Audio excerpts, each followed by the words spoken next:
तेरा है, मंगलवार तेरा है, शनिवार तेरा है। दुनिया जग सारा संसार तेरा है, दुनिया जग सारा संसार तेरा है।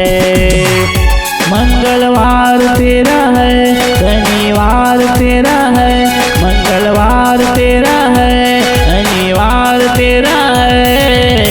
दुनिया जग सारा संसार तेरा है, दुनिया जग सारा संसार तेरा है।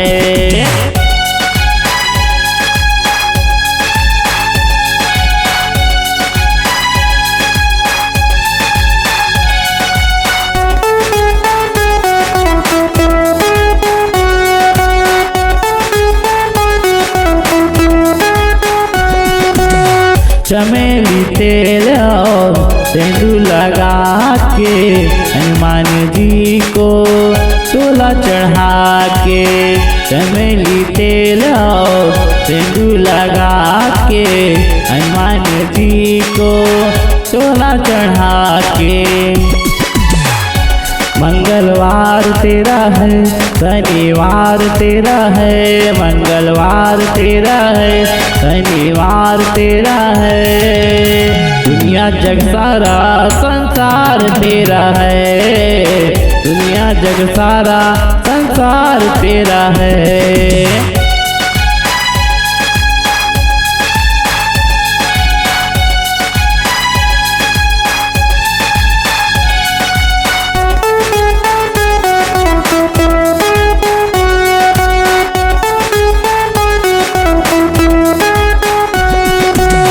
केला पूरी और मिठाई चढ़ा के भक्ति जनों को हमें खिलाना है।